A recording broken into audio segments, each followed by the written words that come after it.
Peut-être que tu fais partie des personnes qui disent régulièrement: «On se reposera quand on sera mort. Je me reposerai quand je serai morte». Alors si c'est le cas, peut-être que tu as besoin d'entendre ça.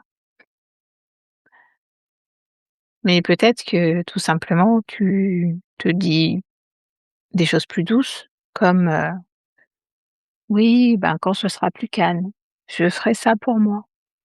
Oui, j'adore, dessiner, peindre, écrire, lire, mais pour l'instant j'ai pas le temps. Je ferai ça quand ce sera plus calme». Mais tu comprends là, pour l'instant, j'ai pas trop le choix, les vacances, il y a pas mal de choses à organiser donc oui, là, je vais faire tout ce que j'ai à faire et puis quand ce sera plus calme, je prendrai du temps pour moi. Ça te parle ça? Eh bien, le «quand ce sera plus calme», c'est quand même un piège. Pourquoi? Parce que ça risque de ne jamais être plus calme. Pourquoi est-ce que ça n'est pas calme? Est-ce que vraiment tu es obligé de répondre à toutes ces sollicitations? Est-ce que vraiment tu es obligé de tout prendre à charge? Est-ce que vraiment tu es obligé de tout faire?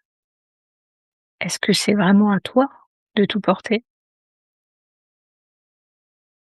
Ce n'est que l'exemple de quelques questions à se poser, mais de quand ce sera plus calme, en fait, le risque, c'est que ça risque de ne jamais venir.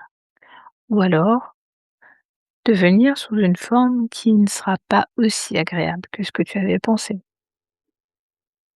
comme un accident, une maladie. Ah oui, là, ça va être plus calme. Question de point de vue. En tout cas, ce que je pense vraiment maintenant, c'est que quand on se rend compte qu'on n'arrive plus à faire ce qu'on aime, qu'on ne trouve plus le temps pour les choses qui sont importantes pour nous, ben, peut-être qu'en fait, la solution, c'est pas d'attendre que ce soit plus calme, mais c'est de provoquer ce calme. Prendre des vacances, même si c'était pas prévu.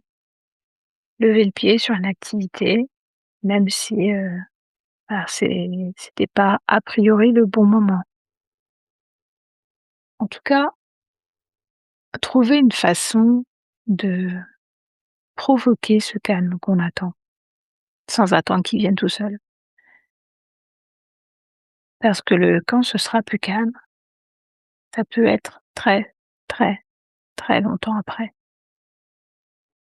Et ce qui se passe entre-temps, en attendant ce calme,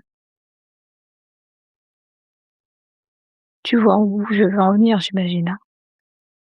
Le risque, c'est que entre temps, tu te sois tellement épuisé, tu te sois tellement donné, ben, que, une fois que ce sera plus calme, il y aura plus personne. Tu auras plus l'énergie de faire ce que tu aimes. Tu auras plus l'énergie de prendre soin de toi parce que, bah, tu auras plus d'énergie du tout. Donc vraiment, je pense que cette pensée, quand ce sera plus calme, c'est vraiment un poison. Est-ce que vraiment il y a aucun moyen de faire un peu de calme? Est-ce que vraiment tout est si important, tout est si urgent que ce qu'on se raconte?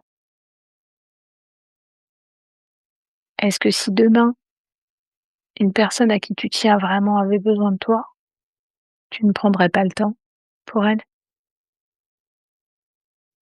Parce que peut-être que cette personne qui a vraiment besoin de toi, c'est toi. Des fois, on oublie de se considérer comme, la personne la plus importante. Je te laisse juste y réfléchir.